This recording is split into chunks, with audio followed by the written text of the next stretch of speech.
Welcome back, learners. As you know, in the previous class, we were discussing about how to assign the materials that we required for our project in the ETABS software.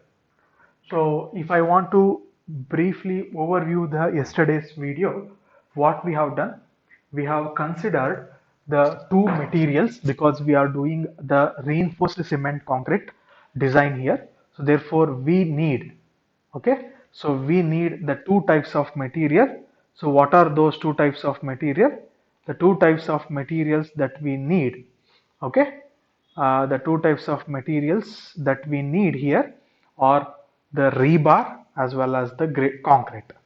So you know the rebar that yesterday we have chosen is Fe415 grade of steel, whereas the concrete that we have chosen is M20 and M25 grade of concrete, where M20 has been chosen for the beam, slabs and staircase. M25 has been chosen for the column and footing. Once the materials is defined, the next immediate step is you are supposed to define the section. Okay. So what this section defining represents? You are supposed to say what you are defining. For example, in the software, in this ETABS software, it is very clear that footing we are not going to model it. We can model the beam, we can model the column, we can model the slab, we can model the staircase. Now, the major first three components that we have to consider is the column, beam, slab. We have to define the dimensions of the columns.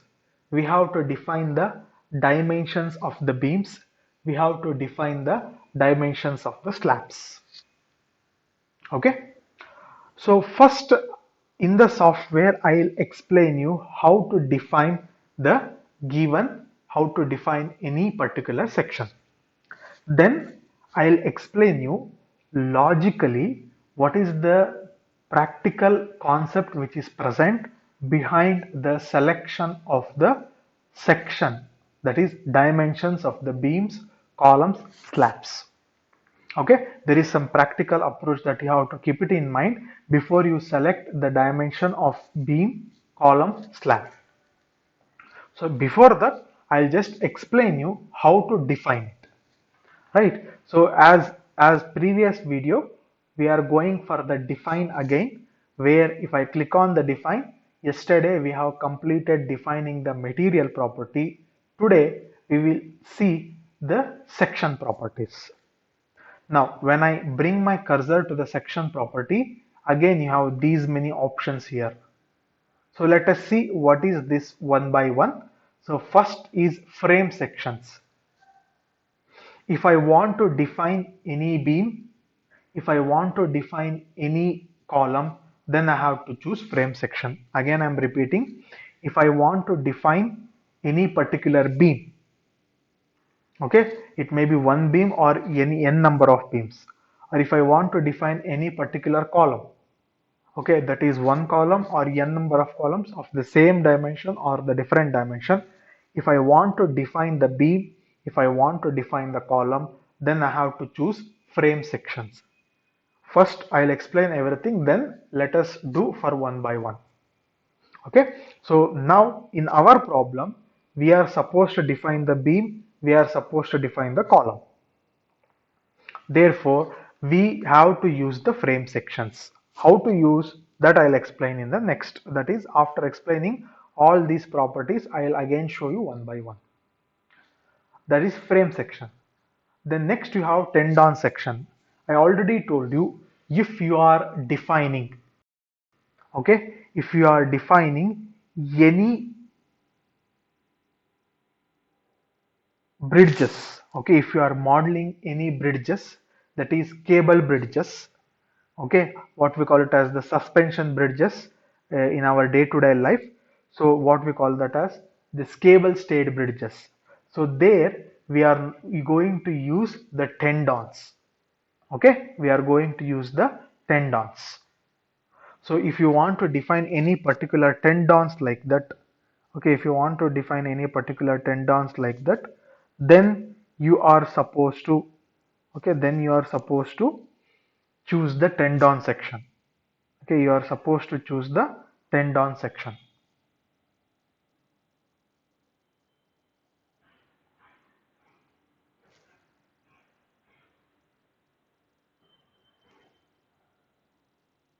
Okay, so you are going to choose the tendon section,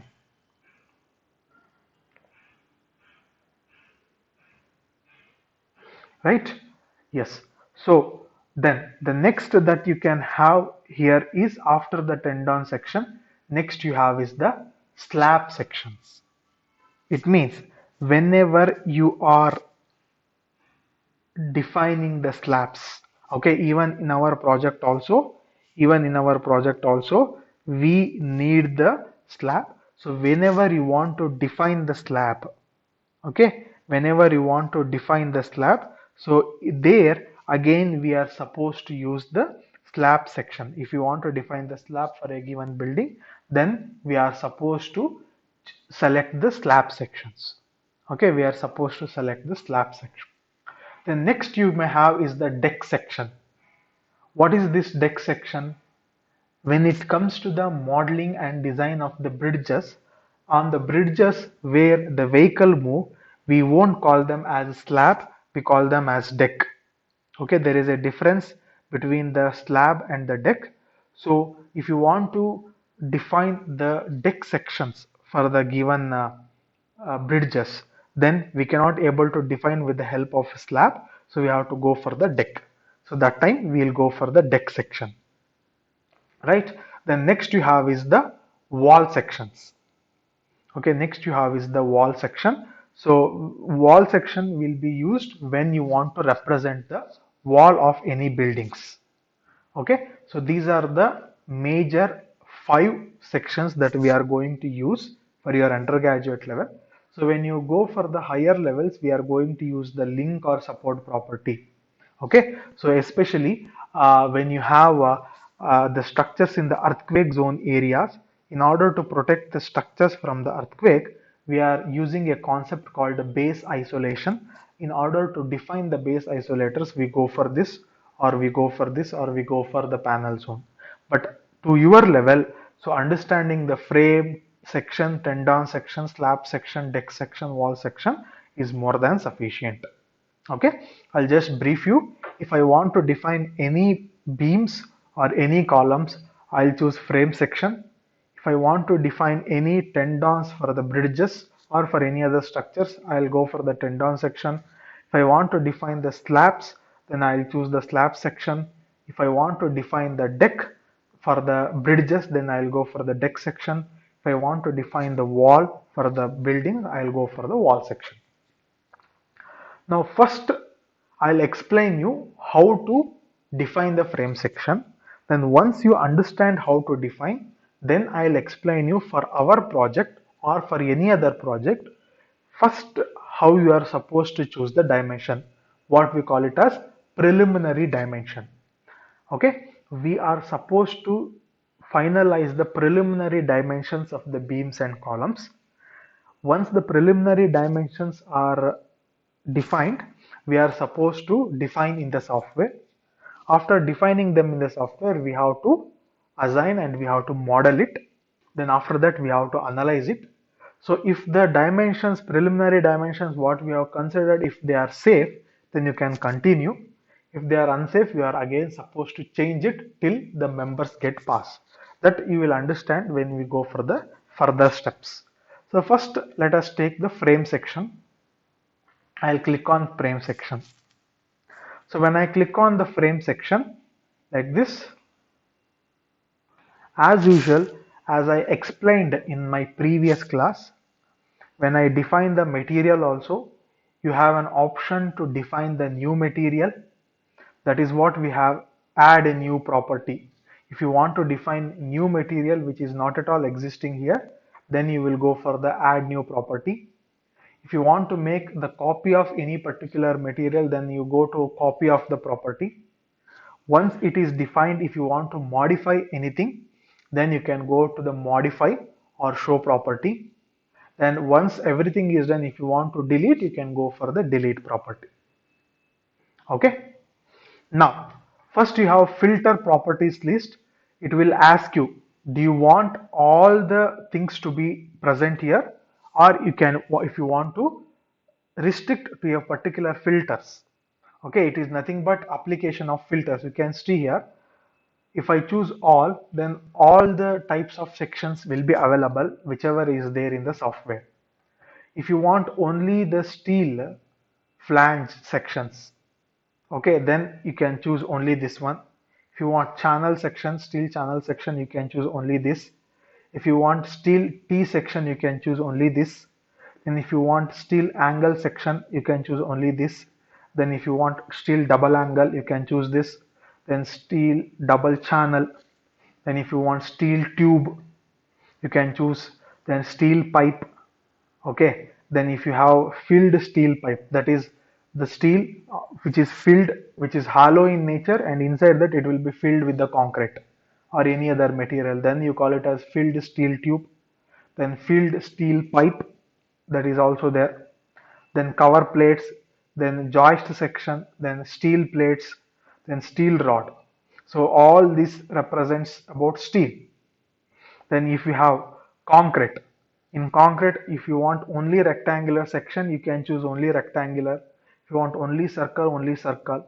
If you want encasement rectangle, means outside will be steel, inside you are going to fill it with concrete. That is what you call it as encasement rectangle. If you want encasement circle, that can be seen. Then if you want to define any precast section, that can be done. Then concrete T section, concrete L section, okay, concrete box, concrete pipe. Then again you have cold formed C, so cold formed Z, cold formed hat. Okay, so like this, so many sections are there. So if you want to restrict that to a only particular type of section, you can choose here. You can see here, I want only steel T. Okay, then I want only concrete T. So like that, you can choose this. Okay, if I want to have everything, you just give clear. Okay, you can see here everything is here only. You can give clear, you can give all. Usually we will keep it all only. Okay, so once this is done, then I told you we have not defined any of the property here.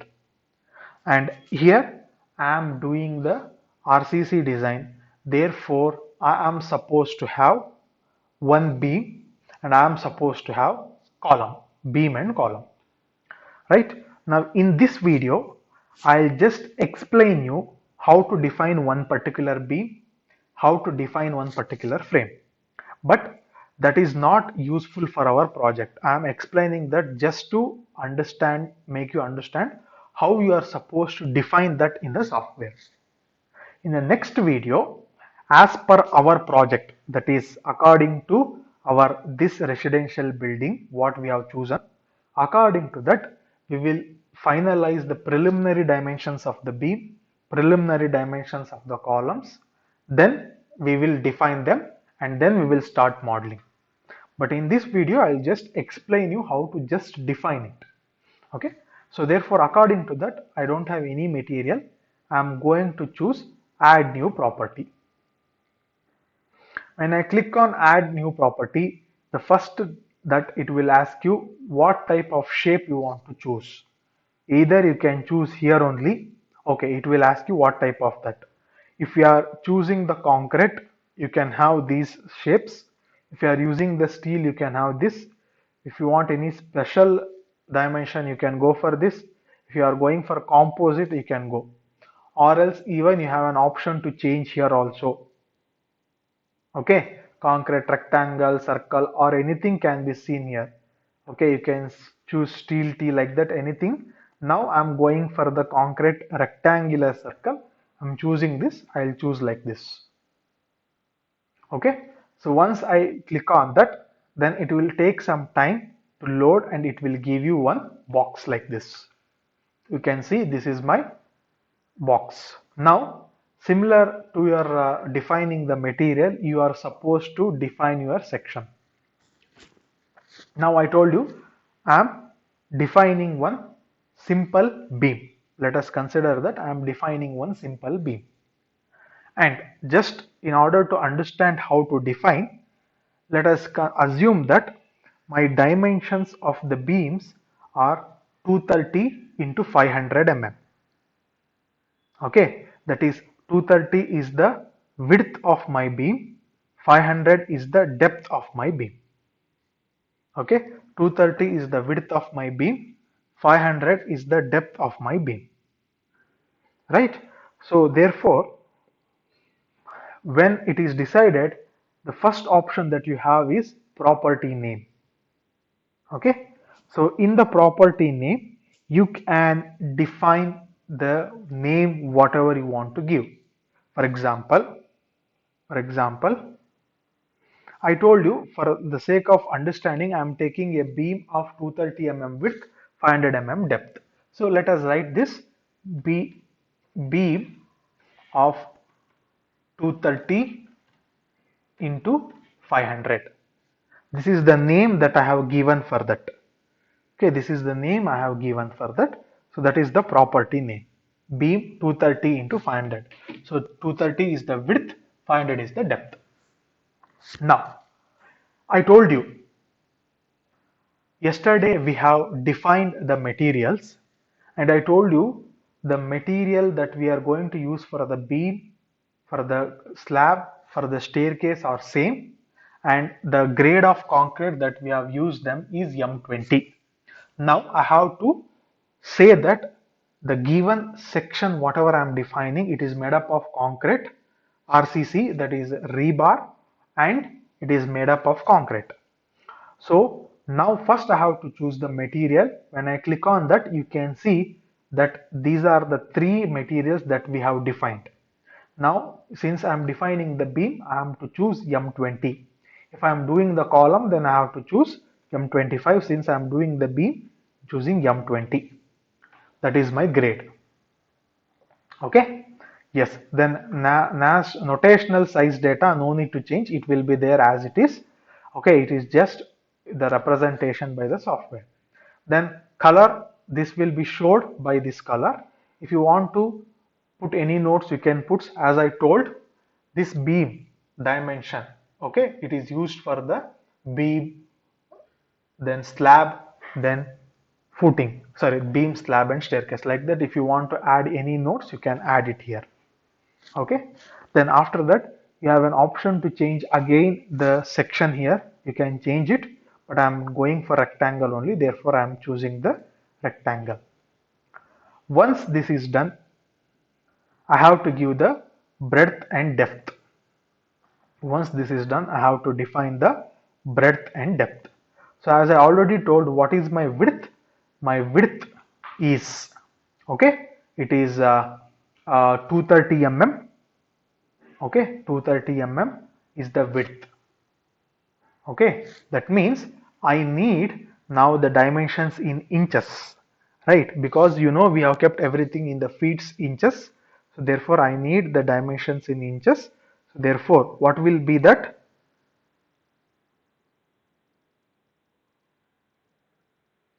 So what will be the dimension? What will be the dimension of 230 mm in inches, right? So it will be 9.055 inches. I can give it as 9 inch. Okay, the width, that is this one. The width is 9 inches. Okay, what about the depth? The depth I have taken 500. Therefore, what will be that? So that will be 19.68. I can make it as 20 inches. Okay, the depth is 20 inches. So whatever you do, accordingly, even this image is going to change here. Okay, if I make it 15 also, you can notify that it will change. So now the depth is 500, that is 19 inches. I will make it as 20 inches.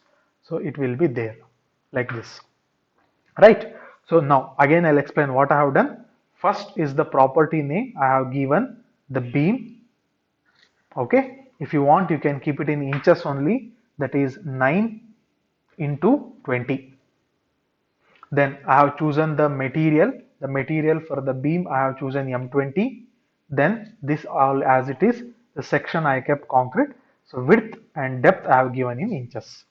Now keep it in mind, students. I have defined the beam section.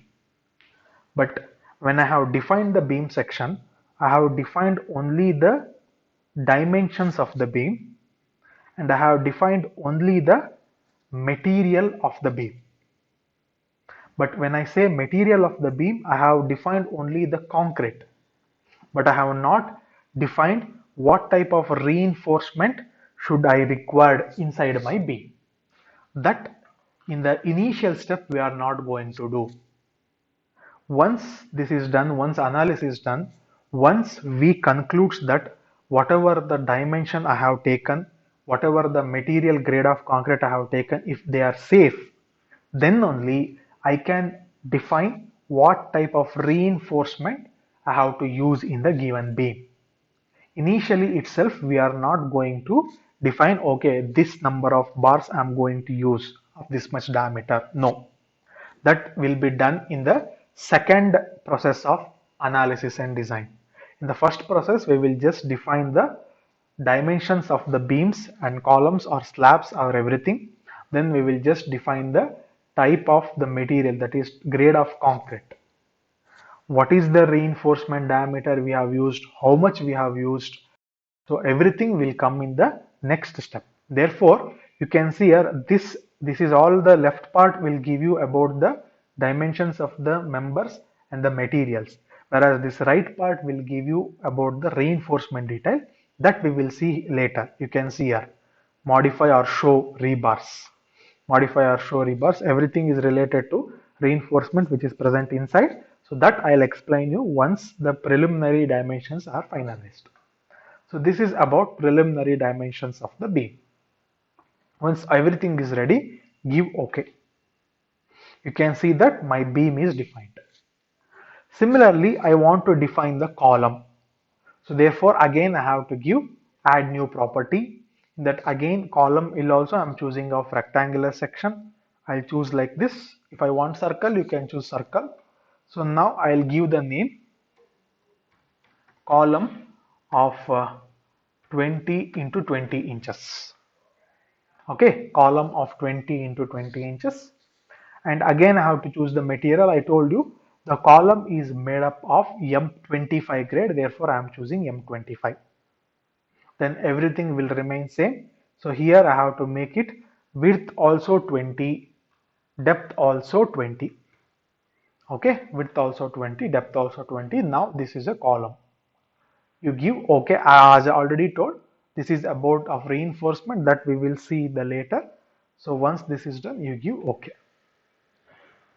Okay, therefore my beam and columns has been defined now. Okay, I have just taken this just to explain how to define the beam and how to define the column. But I'll make you very clear that these dimensions of the beam and these dimensions of the columns we are not going to use in our project. Because keep it in mind, students, I'll tell you one practical point of view. Whenever you are considering a project, you cannot consider only one dimension of the beam, one dimension of the column. You can choose only one dimension of the slab, no problem at all. But you cannot choose only one dimension of the beam, one dimension of the column. You are supposed to choose 2 to 3 sets of beams, 2 to 3 sets of columns. That process we are going to call it as grouping. Okay, based on some conditions, based on some condition, we are supposed to choose 2 to 3 sets of beams, 2 to 3 sets of columns. If the project is very large or if it is a very large area, then you may have so many number of beams dimension, so many number of column dimension. You cannot restrict to only one beam dimension, one column dimension. Okay, so after the different sets of beam dimension and column dimensions are chosen, then we have to choose in which column has to be present in which place. Okay, so where my columns of highest dimension should be present, where my beams of highest dimension should be present, where my columns of small dimension should be present, where my beams of small dimension should be present, what should be their orientation, everything we have to change it. Therefore, what I am telling is, I just explained you in this video how to define my beam and how to define my just column. Even the defining the slab is also there, that also I'll explain, but we are not going to use that. Definitely in the next video, by taking up my AutoCAD plan, I'll explain you how you are supposed to choose the preliminary dimension of the beams, not one single dimension. We'll take 2 to 3 sets of beam dimension and preliminary dimensions of the columns, 2 to 3 sets. Then after finalizing that preliminary dimensions of 2 to 3 sets of beams and column, we have to decide where I have to place those columns and beams. That also I'll explain. There is some strategy or some practical approach that you are supposed to choose where it has to be placed. That I'll explain. After explaining that only we will model them in the software. Okay, so now let us stop here. In the next lecture, I'll explain you how to choose the preliminary dimensions of beams and column with the different sets and where to place them we will discuss. Thank you students and learners.